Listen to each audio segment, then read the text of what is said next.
Hello traders, Mark Chapman here, the creator of the trademark Trap Traders concepts. Welcome to today's Trap Traders Trade of the Day analysis. Today's date's Monday the 20th of November 2017, and the chart we're going to take a look at this morning is the pound yen.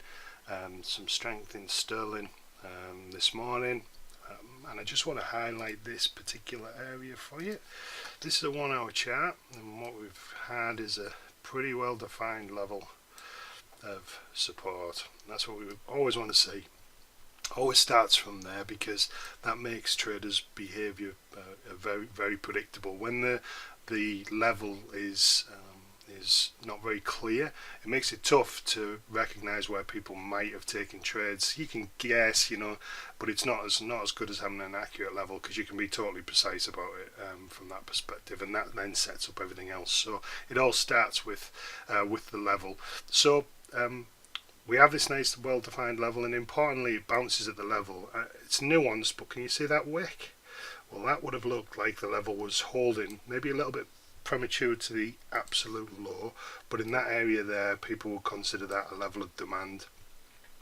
And then as price comes down, it bounces deeper into the level. Now that bit's not exactly super ideal, and the reason why we do want a bounce off the level to some degree is what that does is that encourages traders in to actually take a trade. Now the fact it's gone in deeper, that would have got plenty of people coming in, and they'd have placed their stops below the absolute swing.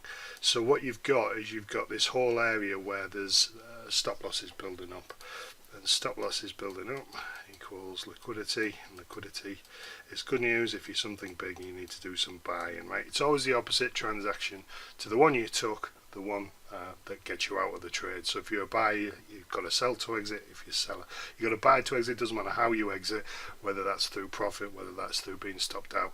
The process is ultimately still the same, from an order flow perspective. So at the hard rate edge, these traders would have believed that level was holding as it had done previously. So these guys would have gone along in there. Sorry, I've just totally made a mess of that. So let me clear that up. In fact, what I'll do is I'll jot down the 30-minute and you'll see a bounce which would have been more convincing.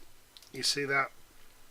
So traders definitely went in there because there was a couple of half-an-hour closes, and again, as I said, they'll definitely have gone in there as well. So as price breaks down through the level, it stops absolutely everybody out. Right, everybody who placed stops below that structure have been creamed over here, right? As we know, people will place stops in these very obvious areas. If we can find them, as I say, it becomes a lot easier to figure out what went on. So as price comes down through the level, those sell orders are triggered, and there's a couple of things going on. There's not only just the forced selling from the level traders being stopped out. There's people actually wanting to come in and sell in here. And let me show you what I mean by that. So breakout traders will go short. Pullback traders would take some trades, right?